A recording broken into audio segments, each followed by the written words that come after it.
Bueno, pues hola a todos y bienvenidos una semana más al podcast.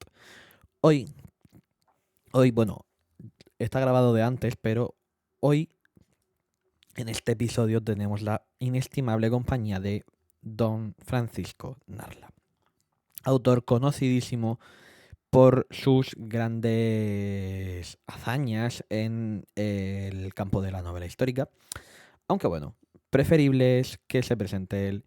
Y dicho esto, pues hola Francisco y bienvenido al podcast. Placer. Siempre es maravilloso encontrar gente que está interesada en saber sobre mis cuentos y mis historias. Ya te lo he comentado antes, fuera de cámaras, pero la primera pregunta siempre es para preguntarle al invitado y que se presente él mismo. Así que, ¿quién es Francisco Narla? Pues no creo que diga nada nuevo. Cualquiera que haya echado un vistazo a mis novelas o a mis redes sociales va a descubrir una respuesta similar. Un tipo con dos sueños, el de volar y escribir. Desde pequeño y con influencia de gente como Antoine Saint-Exupéry, supe que ambas dos cosas me llenarían el corazón y serían una pasión para mí. Y habiendo sido criado en una casa de artistas, mi padre pintor, mi madre pianista, muy consciente de que ganarse la vida con el arte es complicado. Así que en un tono práctico empecé mi vida desde el punto de vista laboral con los aviones y espero terminarla únicamente con los libros, pero bueno, aún hay mucho camino que subir en esa escalera. ¿Cómo fueron tus inicios en la escritura? Cuéntanos un poco.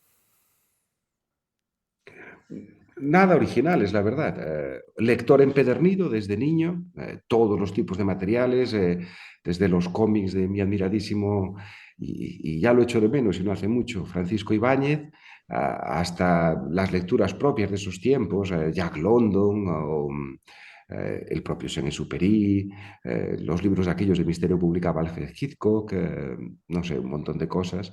Lector empedernido, siempre apasionado por las historias, incluyendo el cine, y desde muy pequeñito empecé a escribir poemas, cuentos, pequeñas historias que intentaban imitar aquello que me llenaba el corazón cuando lo descubrí en los libros. Siempre he dicho que los libros fueron mis mejores amigos.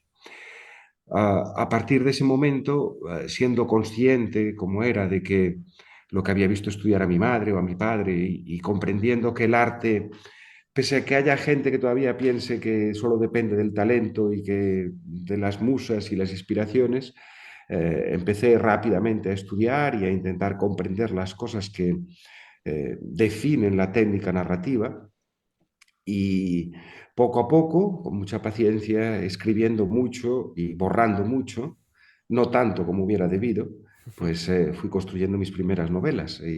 Bueno, tuve la fortuna de que eh, Asur, sobre todo la tercera, tuvo un éxito bueno, relativo que me abrió el camino a un panorama más interesante y a traducciones y a grandes editoriales y cosas así.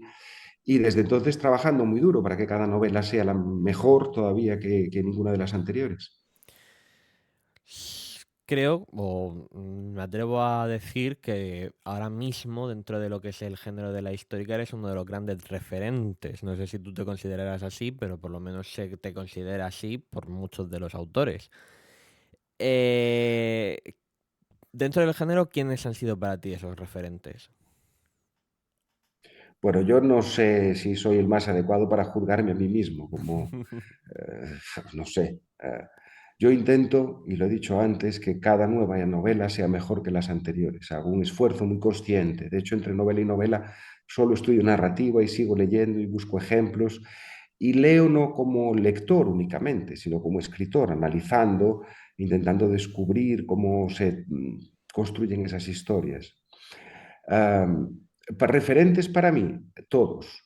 Eh, los buenos y los malos. De aquello que no te gusta, aprendes. De aquello que te gusta, aprendes. De aquello que está mal hecho, porque técnicamente está mal hecho, también aprendes, porque ves los socavones en los que se han metido otros y eso te ayuda. De aquello que es complejo y difícil y que se ha resuelto de una manera notable, también aprendes. Y además, en el caso de la novela histórica, como es un paraguas que engloba desde novelas de misterio a novelas de aventuras y demás, con el hecho de que hayan sucedido en un periodo histórico determinado, se pueden contar cosas muy distintas. Um, Puedes descubrir más géneros y más cosas que si te centraras a lo mejor puramente en la novela negra u otros géneros que no te permiten abrir tanto. En cualquier caso, querrás nombres y en ese No, sentido no, no hace tienes que falta, permitirme. no hace falta ni que des nombres. Bueno, Si quieres darlos, dalos. Si no, tú lo que quieras. hombre, Aquí estás en me tu voy a casa. quedar en los que ya descansan tranquilamente en paz y ya han recorrido el último capítulo del libro, porque no quiero herir sensibilidades, pero eh, sin duda Noah Gordon y el médico y chamán, sobre todo, fueron significativos para mí. Mika Waltari, Continuo el egipcio, Ben-Hur, que es, aunque la gente lo olvide por la magnífica película de Charlton Heston, es un novelón maravilloso. Son influencias que me han acompañado. Ivanhoe también, como no. Hay muchas novelas que marcan mi formación como lector y que me han ayudado a crecer y a mejorar como escritor. Vamos a empezar ya con Breo. ¿De dónde te surgió la idea de escribir una historia basada en la Galicia céltica? La verdad es que lo cuento al final de la novela, en el cuaderno de notas. Yo tenía la fortuna de pasear a menudo con mi perro. Yo vivo en medio de la naturaleza, en el interior de Galicia, y paseaba con mi perro por un lugar donde había una formación poco natural, demasiado simétrica, cubierta de zarzas, pero bueno, demasiado simétrica. A mí se me ocurrió empezar a investigar, mirar, acabé hablando con un amigo que está en el Ejército del Aire, conseguí los mapas de Baja Cota que usan los aviones para volar muy bajito, estas escenas que vemos en las películas tipo Top Gun y demás. Bueno, ahora en el presente ya se usan ayudas digitales, pero antiguamente, cuando todavía se usaba el papel y los mapas de papel, pues vi unos cuantos mapas de Baja Cota y descubrí que esa formación extraña era un castro celta.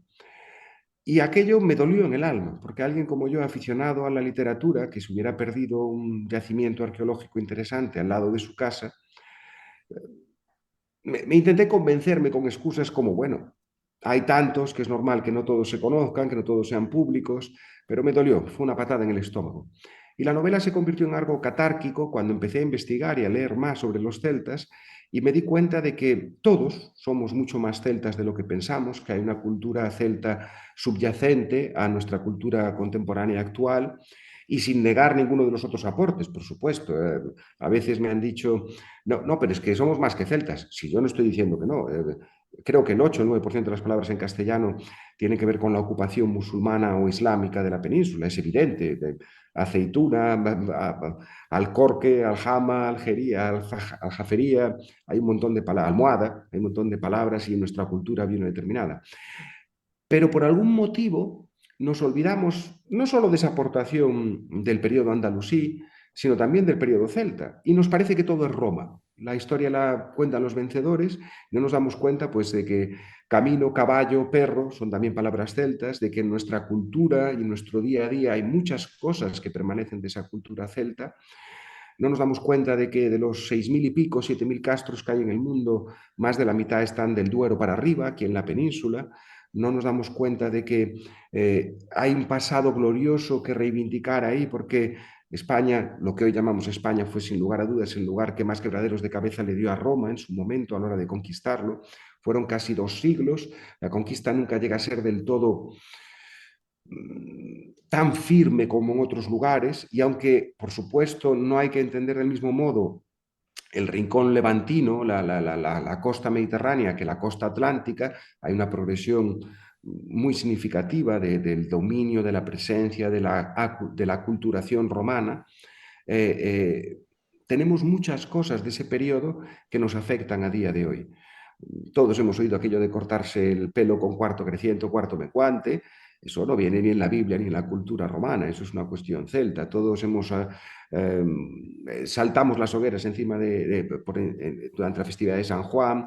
Tenemos un montón de cosas que nos rodean en nuestra vida que son celtas y ni siquiera las reconocemos.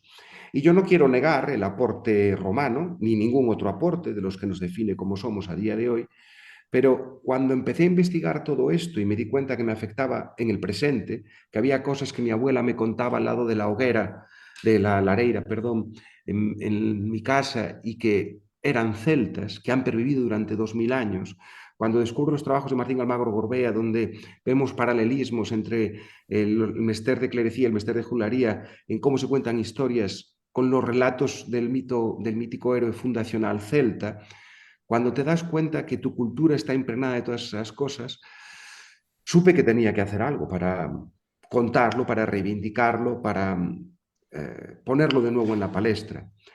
Por desgracia, yo creo que con los celtas sucede algo así como sucedió con los indios norteamericanos.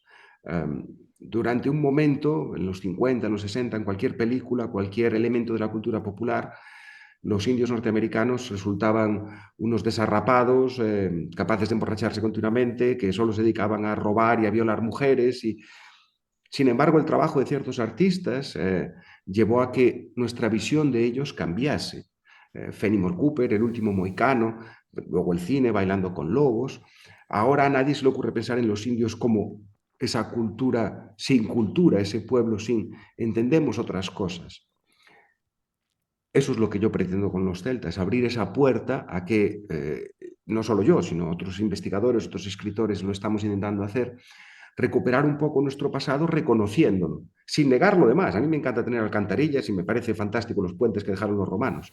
Lo que me da por saco es que hayamos metido debajo de la alfombra todo lo que es de nuestro pasado que no es Roma. Eso es un error, porque la única manera de entender lo que somos es comprender lo que fuimos y así podremos decidir lo que queremos ser. Y además, en estos tiempos, y como último y acabo, me parecía que en la novela era necesario enfrentar el progreso y la tradición, lo clásico y lo moderno, porque para la cultura celta de nuestros ancestros, de nuestros abuelos, que además lo fueron en toda la península, porque luego las repoblaciones que están con la Reconquista llevan la cultura y la genética y las tradiciones celtas del norte al sur plenamente. No es que, no, yo soy de Jaén y no tengo nada de celta. No, no, a lo mejor tienes mucho más de celta de lo que tú crees, Mm. porque no eres consciente de esas tradiciones y demás. En Extremadura yo he recopilado un montón de leyendas hablando de mujeres rubias que se peinan en las fuentes. Hemos visto capillitas al lado de un río, que era un lugar sagrado para los celtas. Hemos visto cosas que perduran aún a día de hoy y que no sabemos que son celtas. Bueno, quería enfrentar ese progreso y esa tradición porque fue algo muy chocante para nuestros antepasados. Hay un texto, no recuerdo ahora de quién era, si era de Silo, bueno, es igual, que habla de cómo aquí en Galicia, en un lugar que se llama Sobrado dos Monxes, donde nace el río Tambre, se está estableciendo una guarnición romana y relata la crónica, se volvieron locos, cortamos unos cuantos robles y esta gente se volvió loca porque eran unos robles sagrados, pues eran unos árboles. Evidentemente no estoy diciendo que nos pongamos todos a abrazar árboles y que consideremos que los territorios sagrados son los bosques, pero ahora que nos hemos dado cuenta que a lo mejor a lo largo del siglo XX y XXI hemos abusado un poco del entorno que nos rodea y que la naturaleza ha quedado un poco atrás, eso fue lo que ya pensaban nuestros abuelos cuando vieron a Roma avanzar. Me parecía que esa confrontación entre progreso, el progreso es bueno por ese mero hecho de por progresar, por traernos algo nuevo. No lo sé, como dice Yuval Harari en su fantástico libro Homo Sapiens, cuando dice, bueno, los recolectores, cazadores recolectores dedicaban unas 30 horas a la semana a cazar y a recolectar. Y ahora trabajamos 40 horas a la semana. No sé si estamos mejor o peor que en aquel entonces. Esos planteamientos, esos dilemas morales son interesantes como tema de una historia siempre y quería plantearlo en la novela, por supuesto. A todo eso hay que añadir pues algo de acción, un poco de sexo, algo de aventuras y demás y construyen una novela, porque no se trata de predicar una novela, sino se escribiría un ensayo. Pero en resumen fue una experiencia catárquica el descubrir ese lugar celta al lado de mi casa y el investigar y reconocer en mí mismo, en mi cultura, en mi país moderno, muchas cosas que no sabía que eran celtas y descubrir que no todo es romano, como pensábamos hasta ahora. Para mí fue una experiencia fundamental en mi vida, de hecho, me cambia a la hora de entender lo que me rodea y sentí el impulso de plasmarlo en una novela. redonda la respuesta, no tengo más que añadir. Como te he dicho antes, en este podcast siempre los invitados de episodios anteriores le dejan preguntas al que viene. A ti tuviste la casualidad de que tenía intención de tenerte antes, pero es que no tuve un pequeño bloqueo lector y no pude avanzar con Breo. Bueno, bloqueo lector, tuve una serie de historias personales que no me permitieron seguir leyéndolo, pero como ya lo he terminado, dos de los invitados te han dejado preguntas. Una de ellas es Alba García Martos, que es escritora de relato corto, etcétera, y cuento. Y te dejo la siguiente pregunta. ¿Cuáles son para ti las mejores fuentes y más fiables a la hora de documentarte para tus novelas? Depende de qué cuento y de qué periodo histórico estemos hablando. No es fácil dar una respuesta única para todo. Yo he estado en una mesa con dos catedráticos discutiendo como condenados respecto a un elemento histórico que yo tenía en una de mis novelas. ¿No? Viene ahora a hablar del qué o de quiénes eran, sin ponerse de acuerdo en si era A o si era B. La historia son charcos y todos queremos hacer con ella un río que además riegue nuestra huerta. Y eso es un error. Hay que distinguir muy bien entre narrativa e historia. De la historia sabemos algo hasta que dejamos de saberlo, o hasta que se descubre algo nuevo, o hasta que la, arque, la, geo, la arque, arqueogenómica, los nuevos estudios genéticos, han venido a desmontar muchísimas de las cosas que creíamos. Con el tema de los celtas, por ejemplo, pensábamos que habían venido de Centro Europa y ahora estamos completamente seguros de que el celtismo más arcaico y el original se da en la península ibérica. Y somos nosotros los que llevamos el celtismo a las Islas Británicas y somos nosotros los que expandimos esa cultura.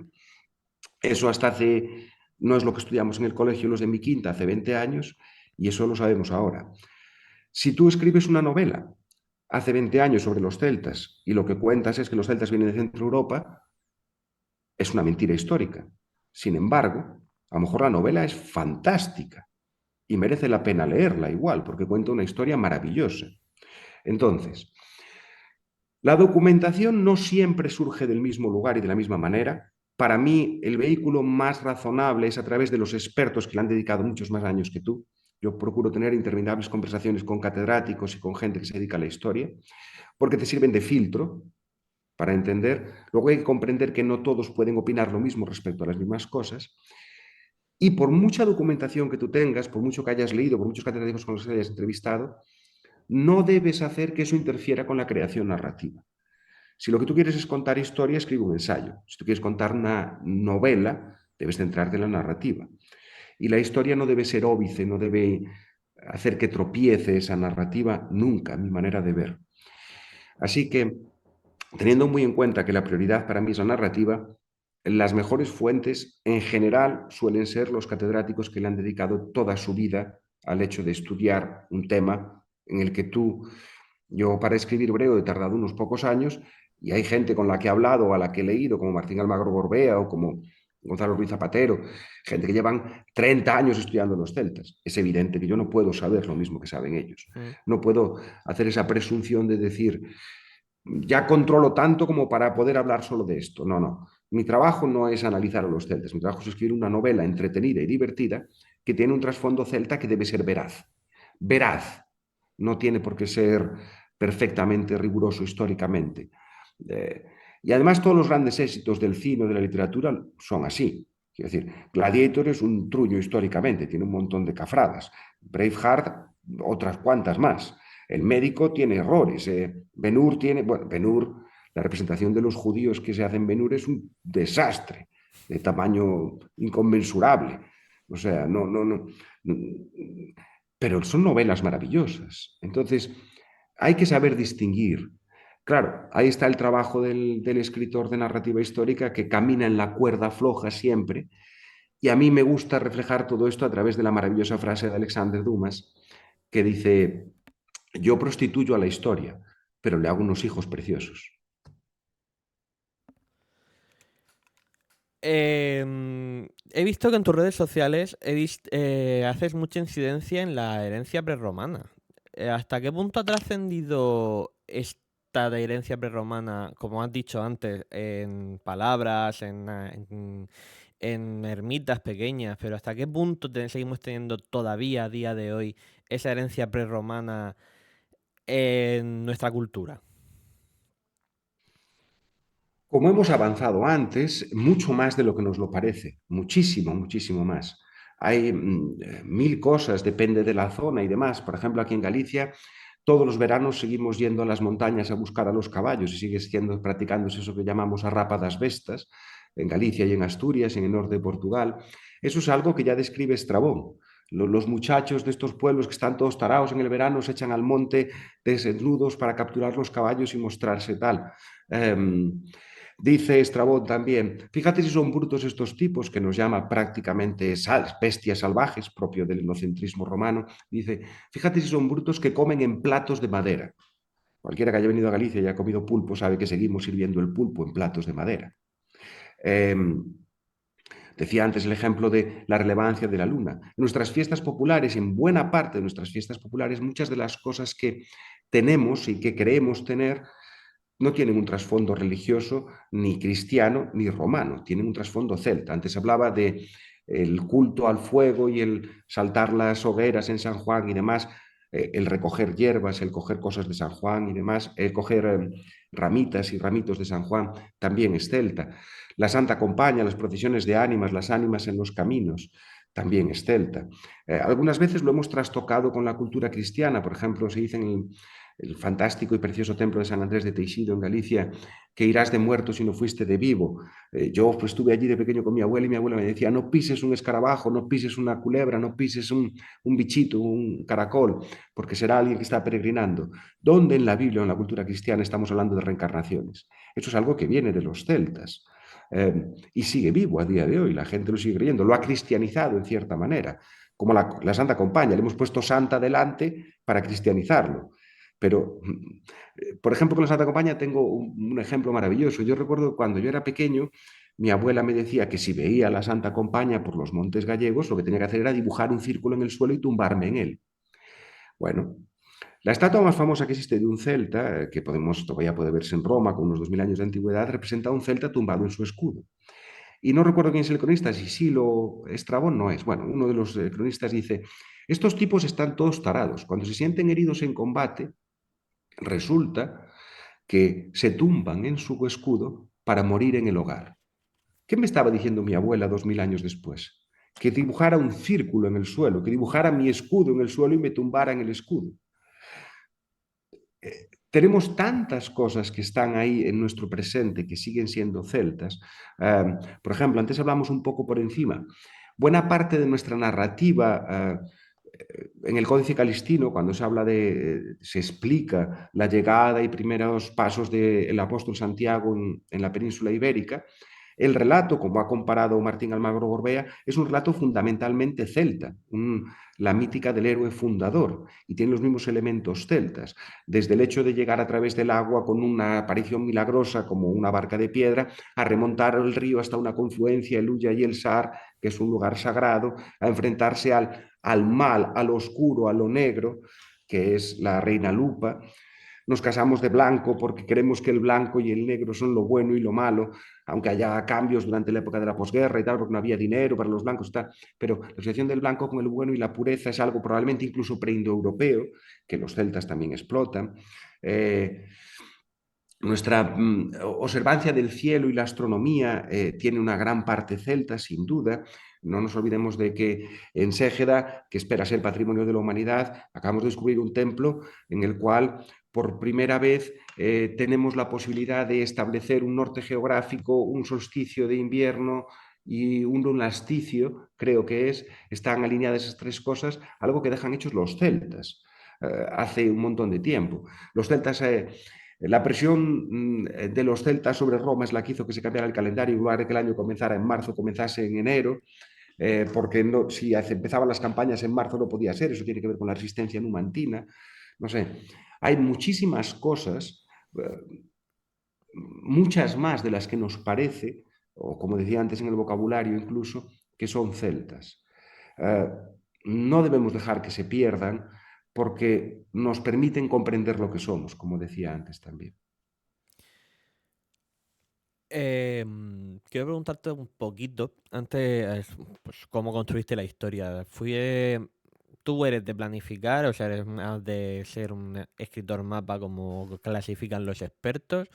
¿O fuiste más de ir dejándote llevar, de la historia que fluya como a mí como yo la sienta? ¿O una mezcla de las dos? La cita se le atribuye al famoso Janés, al señor Janés, dueño de la editorial Janés, que luego se fusionó con Plaza y Janés y demás, y decía que había escritores de brújula y escritores de mapa. El escritor de mapa es aquel que lo tiene todo planificado antes de ponerse a escribir, y el de brújula es el que se echa la página en blanco con las tripas nada más. Cuenta la leyenda también que cuando eh, Hemingway se bloqueaba o decía bloquearse, se desnudaba y ponía los huevos encima de la mesa, ¿no? No sé si es verdad o no, pero es muy ilustrativo. En mi caso, yo soy un escritor de mapa y de mapa muy detallado. Yo me aproximo a la narrativa gracias a la técnica y al conocimiento que voy adquiriendo de cómo se deben contar historias. Y además creo que es la única manera de hacerlo. Eh, a nadie se le ocurre componer una sinfonía sin pasar por el conservatorio, a nadie se le ocurre diseñar un edificio sin hacerse arquitecto, ni representar el lago de los cisnes sin estudiar ballet. Eh, saber escribir no es lo mismo que contar historias. Que todos tengamos en el ordenador un editor de texto no significa que tú puedas contar una historia de manera correcta. Contar historias es un arte, y como arte tiene una técnica y tiene unos estudios, unos paradigmas, tiene una forma de entenderse. Y hay gente que lo puede hacer de manera casi intuitiva, no digo que no, Mozart debió ser así para la música, y a lo mejor hay escritores que son así, pero cuando te das cuenta, los grandes escritores de todos los tiempos, todos leían mucho, escribieron mucho, borraron mucho, no era cuestión de talento puro y duro. En mi caso pasa lo mismo. Yo creo que lo bueno o malo que tenga es gracias a la preparación y al trabajo. No es simplemente una cuestión de que estar en la página y que todo salga como debe salir. Y mi aproximación siempre es muy planificada. Yo pienso en la historia en sus términos estructurales. Pienso si quiero escribir una comedia aristotélica, en el sentido de que el héroe se supera a sí mismo y vence sus defectos, fallos, traumas, como le queramos llamar, sus fantasmas, una tragedia, en el sentido de que se condene a sí mismo por esos mismos defectos y traumas, la famosa jamarquia que describe Aristóteles. Eh, Pienso la técnica en la que la quiero contar, o si quiero enlazar dos historias, o si quiero, bueno, y cada momento de la historia tiene que tener sus elementos que la conduzcan y tengo que adaptarme a ellos, y estructuro mis novelas como una partida de ajedrez. En realidad pienso en que cada movimiento tiene otros que se devengan de ese movimiento, y gracias a ellos construyo toda la narrativa y el argumento.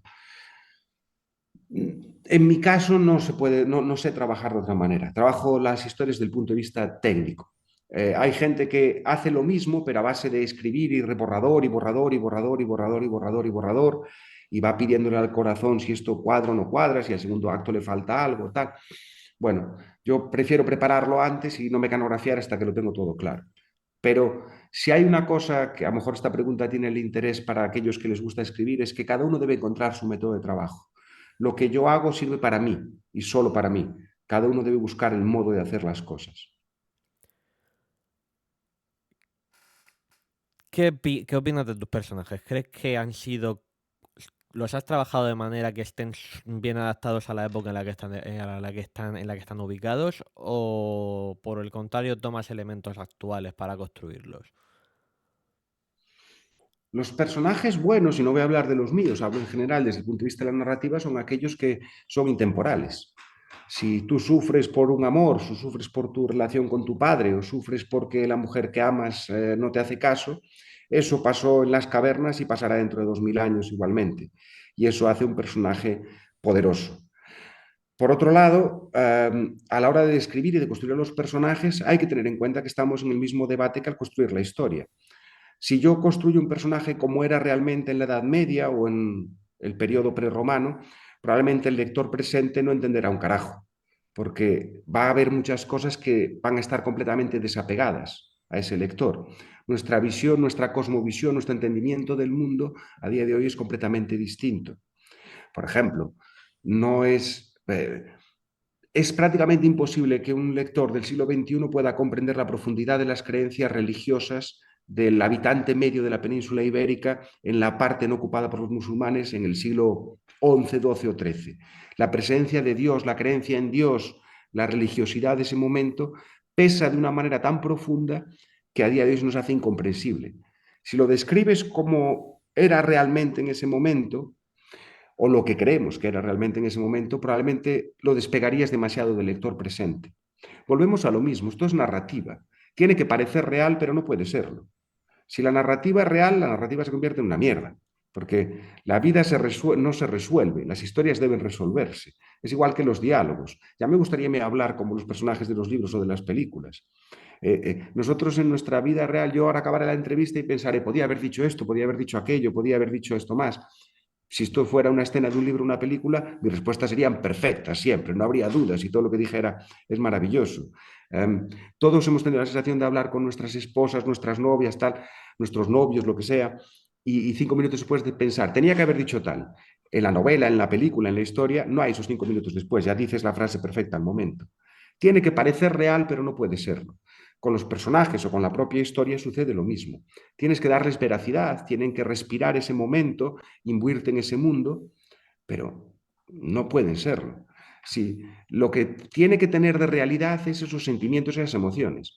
Frodo no es real, ni Legolas, ni Aragorn son reales, pero tú puedes sentir como ellos sienten y no tienes ni idea de si lo que hacen es normal o no para Gimli el enano, para Frodo el hobbit o para Aragorn el montaraz. No lo sabes porque en tu vida has visto un montaraz, no existen.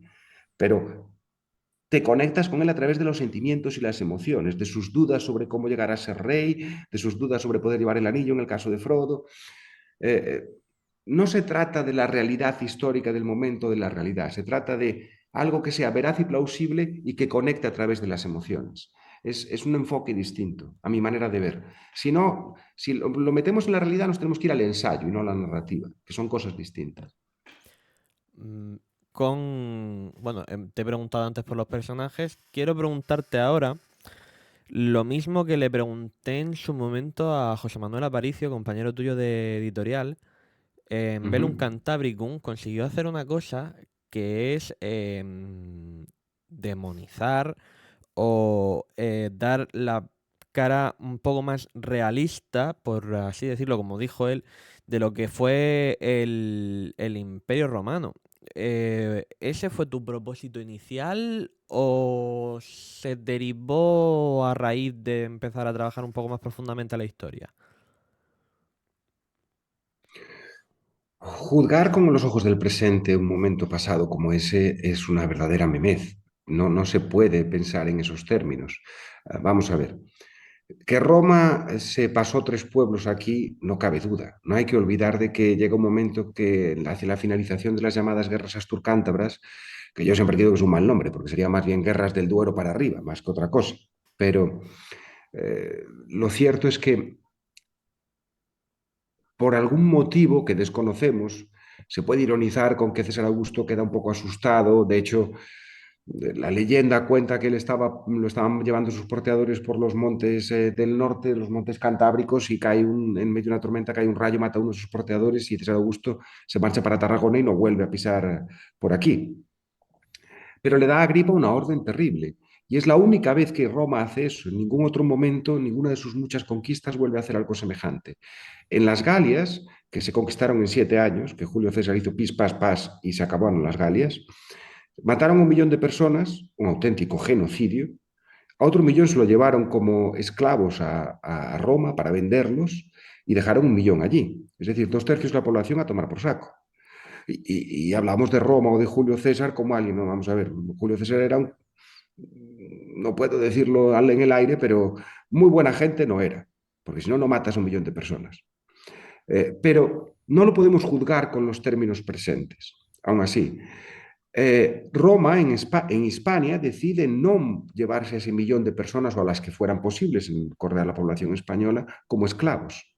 La orden que da Agripa es César Augusto Agripa es mata a cualquiera capaz de sostener un arma. Estoy harto de las rebeliones y de que llevemos aquí 2 siglos peleando. Vas a matar a todo el mundo capaz de sostener un arma. Para entender esto, y si lees 4 o 5 trabajos de gente que se ha dedicado a ello, Yo me lo imaginé con mi propia familia. Yo tengo una esposa y tengo dos niñas. Después de que Roma haya pasado por aquí, mi esposa está muerta, yo estoy muerto, mi hija mayor está muerta y solo queda mi hija pequeña. 3 de cada 4 personas mueren a manos de Roma. Y aún así, mi hija pequeña, dentro de 40 años, se va a alzar en armas de nuevo contra Roma, siempre con la frase en la boca de preferimos morir libres a vivir como esclavos. Esto a los romanos los deja completamente trastocados. De hecho, las propias crónicas, aun con el desprecio con el que hablan de los celtas y de nuestros antepasados, hay también un reconocimiento al valor, al arrojo y a la capacidad de sufrimiento y a menciones a esto, si es que los llevamos al campamento con las manos atadas y cuando prendemos las hogueras para hacer las comidas se nos tiran al fuego, los crucificamos y cantan en la cruz himnos de victoria porque mueren libres en lugar de vivir como esclavos. Las madres matan a sus niños para que no tengan que ser esclavos de Roma. Vamos a ver, volvemos a decir lo mismo. No se puede juzgar, o sea, eran unos bárbaros y tal. No, tampoco, era un momento, un imperio. Los persas no habían sido distintos, no lo fueron luego después los seljúcidas y yo qué sé. Es que no podemos juzgarlo con los ojos presentes, pero fue una barbarie. No podemos pensar en Roma en qué bonito los puentes, los acueductos y las alcantarillas. No, hay mucho de Roma que apestaba y apestaba mucho. Hay que comprenderlo en su tiempo y su momento, pero aquí en la península se practicó otro genocidio, peor todavía que el de las Galias, o peor todavía que el de la Panonia o de la Dalmacia, mucho peor que el de muchos otros lugares del imperio, y hay que darse cuenta de ello también. Y Roma no era todo bonito y maravilloso. Y puedes leer novelas o leer historias. A mí Gladiator me encanta y Roma son los buenos. No tiene nada que ver. Una historia, o mi querido Posteguillo, que ha escrito historias sobre romanos fantásticas, pero no todo era bueno ni todo era maravilloso. Y estoy muy de acuerdo con José Manuel en que no viene mal una dosis de realidad en ese aspecto, siempre y cuando mantengamos ese punto medio del sentido común, comprendiendo que la narrativa es narrativa y el ensayo histórico es ensayo histórico. Y repito, no podemos juzgar ni entender, ni comprender, ni vivir un periodo histórico pasado desde los ojos del presente. Es un completo disparate. Eh, esas barbaridades que hizo Roma eran propias del tiempo y momento, pero son barbaridades igualmente. Quiero en este punto de la entrevista ya dejar un poco más el plano de Breo, que ya hemos tocado un poco la novela, la construcción de personajes y tu punto de vista respecto a la historia donde está enmarcada, a la parte histórica en la que está enmarcada. Y quiero entrar un poco en el terreno más personal porque al final un podcast siempre se ha dicho que es para conocer un poco más al autor que hay detrás de la novela.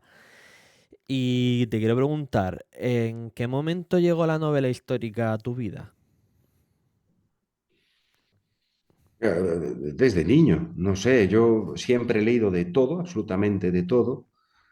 No recuerdo cuál fue mi primera novela histórica, pero sí recuerdo, porque hay un par de escenas de pesca con mosca en las novelas de Noah Gordon, sí recuerdo que El médico lo leí cuando se pasaba de octavo de GB a primero de BUP. 13, 14 años leí El médico, porque yo fue cuando empecé a pescar con mosca también y cuando llegué a aquella escena me llamó mucho la atención. Pesca un salmón con mosca en Escocia, en el norte, en la novela de Noah Gordon.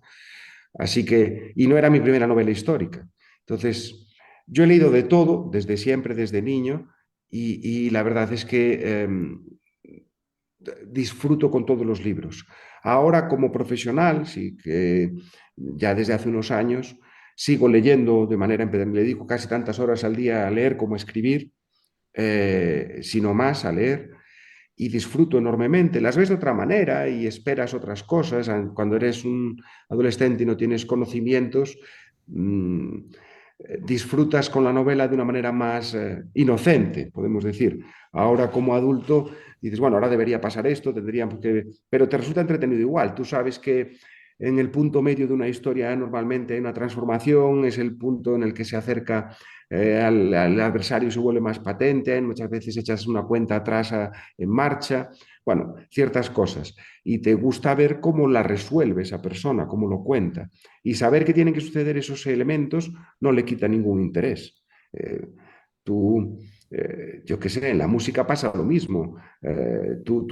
Hay consonancias y disonancias.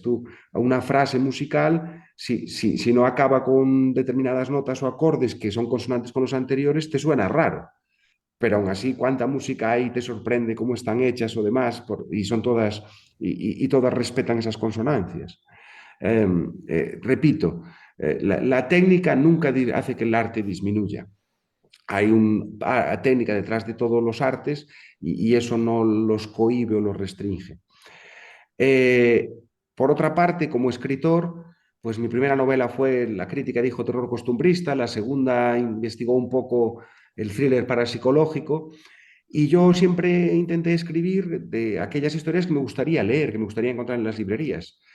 Cuando escribí Asur, mi tercera novela, que sí tenía ese tinte histórico, es cuando se alcanza un relativo éxito, y me he quedado en ese género desde entonces porque es lo que el público demanda y porque es lo que las editoriales y las librerías quieren.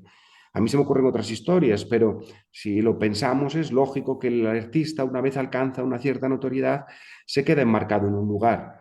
Imaginemos que ahora Woody Allen prometiera que va a dirigir la próxima de James Bond, o que Almodóvar anunciase que su próxima película va a ser de tipo Ocean's Eleven y un robo en Las Vegas. No nos pega, no nos apetece y a lo mejor también se le ocurren. Yo qué sé, no esperamos que el nuevo álbum de Metallica sea canciones de cantautor. Eh, entonces, aunque algunos han tenido éxito y han conseguido cambiar de género con fortuna, en general el público no sabe aceptar esas cosas y yo me pliego perfectamente a la voluntad del público y me quedo como escritor de narrativa histórica encantadísimo. Así que como lector desde el principio y como escritor desde Asur, y aquí seguimos disfrutando del género y de las oportunidades que ofrece. José de la Rosa, en su episodio, ya te dije que tú habías tenido la suerte de que tenías dos preguntas de dos autores, que eso, o sea, o de dos invitados, que aquí eso es un poco raro. Te preguntó en su episodio, ¿en qué acontecimiento histórico se basaría? ¿Cuál sería su preferido? ¿Dónde ubicaría esa novela? ¿Con qué periodo tumultuoso de la historia me sí, quedaría? sí, ¿Y por qué? La verdad es que me vale cualquiera. Es que no tiene, es que yo creo que las historias, vamos a ver, ahí estamos hablando para mí del concepto. El que creyera que es más posiblemente el más atractivo para el público. hmm, Por algún motivo que desconozco, los godos, por ejemplo, no atraen nada, no suelen vender nada, hasta que haya un día una gran novela de godos que ponga de moda los godos. Los vikingos tiran más. Hay conceptos que son más poderosos que otros. Por eso vemos que se vuelve a hacer una película de Spider-Man o de Batman y no se hace un nuevo superhéroe. Porque si tú tienes 100 millones de dólares para gastarte en la producción de una película, quieres un concepto que atraiga al mayor número de público posible. Y buscas ideas que son vagamente familiares, pero extraordinarias por lo único y lo novedoso. Queremos al hijo de Spider-Man, a la hija de Spider-Man, a la novia de Spider-Man, al de Batman o al de Superman o lo que sea. Estoy simplificando algo, pero casi siempre es así. De hecho, cuando ves en Hollywood o en los manuales de guionistas, cuando se aproximan a los conceptos que deben de regir una historia, tú buscas aquellos que resulten más atractivos para el público. Entonces, cualquier periodo histórico tumultuoso puede ser interesante para contar una historia fantástica, pero si tengo que elegir uno, buscaré aquel que crea que me traerá más lectores. Es evidente que es más atractivo, a lo mejor, las guerras mundiales que la guerra de la Conchinchina, cuando España conquistó, porque lo conquistó Vietnam, porque eso no sabe nadie nada. Hay momentos históricos que tienen más fuerza en un determinado periodo, en este presente en el que vivimos, en este caso, por motivos que a veces son desconocidos o que son difíciles de definir. Si tengo que ponerlos como decorado de una novela, lo que buscaré es aquel que tenga mayor fuerza, porque luego la historia ya la construiré yo a mi manera. Por ejemplo, Breo es una novela que tiene como tema de fondo ese enfrentamiento entre el progreso y la tecnología, y lo pasado, la tradición, lo ancestral, y eso es el mismo tema que tiene de fondo Parque Jurásico, como reconoció Michael Crichton muchas veces. Estamos enfrentando, es bueno el progreso porque sí. Y fíjate que dos novelas más distintas, una sobre dinosaurios y la otra sobre celtas. Sin embargo, el tema de fondo es el mismo. La moralidad que hay detrás de la historia es la misma. Entonces, en distintos conceptos que tú puedes buscar, tú puedes enfocar temas muy diferentes, ¿no? No es un problema. Afortunadamente yo no he tenido que pasar por eso de los encargos editoriales, he podido ir escribiendo lo que a mí me apetecía en cada momento, pero si lo tuviera que hacer, lo enfocaría simplemente desde el punto de vista de aquel que creyera que pudiera ser más atractivo para el público. Luego la novela ya la construiría de la manera en que yo quisiera, tanto en términos de premisa, de la acción principal, como de tema en cuanto a la moralidad que tiene que esconder la historia. Dos elementos que siempre deben estar en una historia. Tú debes tener tu concepto, celtas, dinosaurios, el que tú quieras, tu concepto, tu premisa, la acción principal, una revuelta de los celtas contra Roma, investigación genética que permite recuperar los dinosaurios y un tema que en ambas dos historias es el mismo, que es esa idea moral, el enfrentamiento entre progreso, tradición, entre tecnología y cultura ancestral. Estamos llegando ya al final del episodio. Espero que te haya Ajá. gustado, te lo hayas pasado bien y hayas estado lo más cómodo posible. Y voy a empezar a pedirte que nos recomiendes los libros que te apetezcan. Aquí vino una persona y empezó a recomendar 10, 12 libros, entonces pues tú los que consideres oportunos, la gente los escucha y seguro que alguno cae leyéndose. Pueden ser propios también, ¿eh? Bueno, hombre, no haremos eso. Evidentemente, creo que se da por sentado que animo a todo el mundo a que lea mis cuentos. Pero bueno, ya que hemos estado hablando de narrativa, pues mira, te voy a hacer unas cuantas recomendaciones de libros que hablan sobre narrativa. Mientras escribo de Stephen King, On Writing, de Stephen King, las 23 secuencias del héroe de Eric Edson, por ejemplo, me parece muy interesante. Creo que no hay edición en castellano, pero bueno, a los que les apetezca lo pueden conseguir y es muy interesante. En castellano tenemos también de Robert McKee el guión y también el diálogo, ambos dos, que es un manual maravilloso sobre cómo se cuentan historias. Los trabajos de Michael Haig también, sobre la escritura de guiones. Y, por supuesto, mi favorito en cómo se cuentan historias es Poética y Retórica de Aristóteles, que a pesar de llevar 2300 años escrito, sigue sorprendiéndome con frases lapidarias y monumentales, como por ejemplo que todo final debe ser tan ineludible como inesperado. Y creo que con estas pinceladas sobre narrativa, ya que hemos estado hablando de técnica narrativa y demás, pues le damos una versión distinta a algunos de los oyentes, a los que les guste mucho leer, a los que estén esperando intentar publicar su primera novela o tal, pues ahí tienen dónde aprender, dónde buscar consejos, dónde buscar cómo formarse para convertirse en buenos contadores de historias. Vamos con la pregunta al siguiente invitado, te explico. Viene Diego Díaz. Yo todavía no lo conozco, no conozco su trabajo, No sé pero quién es dice Diego que Díaz. es escritor de ficción breve, relato corto y también se dedica a la escritura persuasiva en redes sociales. O sea que puedes preguntarle lo que tú, lo que... Le voy a preguntar si te parece, ¿te gusta leer aquello con lo que no estás de acuerdo? ¿Te gusta leer lo que escriben los que piensan de modo opuesto a ti? ¿Te esfuerzas en leerlo, en conocer las opiniones de los que eh, creen lo contrario a lo que tú crees política e ideológicamente? Para mí es siempre algo interesante. Yo hace años que no leo la prensa, hubo un momento en que abandoné la política por completo porque estaba tan harto de decepciones que lo dejé, pero yo era de los que leía 3 o 4 periódicos distintos intentando encontrar la verdad en medio de aquel fango. Así que me parece una pregunta interesante, sobre todo para alguien que se ha significado políticamente como él, como Diego, si le gusta leer y conocer la otra orilla. De acuerdo. Anotado queda. Y ahora, me haces la pregunta que a ti te apetezca, cuál es lo que quieras preguntarme y ya cerramos el programa como a ti mejor te venga, como tú quieras cerrarlo. Vamos a empezar con la pregunta a mí y luego ya cerramos el programa.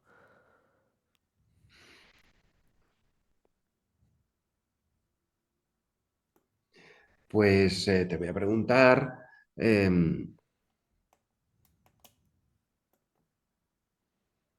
dime algún libro de que marcara tu infancia. Un libro que marcara mi infancia, El pequeño Nicolás. Pequeño Nicolás. El pequeño Claro. Nicolás. La serie del pequeño Nicolás fue un libro que es que me tuvo enganchado 3 veranos seguidos, no podía parar de leerlos. Fue un libro que de pequeño, muy pequeño, no podía parar de leer. Luego fueron las Crónicas de Narnia, pero el pequeño Nicolás fue ese libro que me hizo a mí entrar ya en el mundo de los libros propiamente dichos. Yo Muy me quedo bien, con ese. Y muy ya bien. pues se acaba el programa aquí. Espero que hayas estado bien, que te lo hayas pasado bien, que te haya gustado la entrevista. Y bueno, el programa siempre lo cierra el invitado, así que pues cierra el programa como tú quieras. Puedes decir lo que tú quieras para acabar. Yo, lo único que se me ocurre decir en un programa que además habla de libros es que animemos a todo el mundo a conocer y a leer, que busquemos que la gente descubra aquellos libros. Tú acabas de hablar del pequeño Nicolás y has dicho que fue el libro que te animó. Yo creo que muchas veces hay gente que necesita un libro adecuado, que le toque por algunos motivos para iniciar a leer. Eh, Muchas veces te cuentan una historia similar y te dicen, yo recuerdo que a mí el pequeño Nicolás no me hizo ninguna gracia y sin embargo a ti te resultó muy interesante. Yo prefiero El Señor de los Anillos a las Crónicas de Narnia. Somos distintos y los dos somos lectores. Pues aquellos que somos lectores intentemos intentemos cuidar de los libros y que más gente se una al club, porque la única manera de tener un buen pensamiento analítico, de conocerse, de conocer, de entender el mundo que te rodea, es si lees. Leer es la puerta, una puerta maravillosa a todo lo que puedas encontrarte en la vida. Y creo que además como lectores tenemos esa obligación de intentar compartirlo y enseñarlo y que los demás lo disfruten. Me da la sensación de que, yo qué sé, hemos hablado hace un poquito de política también, así por encima. No sé, a mí es que los políticos de día de hoy me dan vergüenza en uno y en otro color, porque es que los oyes hablar y se nota que no han leído o que no leen. Tienen un vocabulario completamente restringido de 4 palabras, dicen siempre lo mismo, les falta discurso.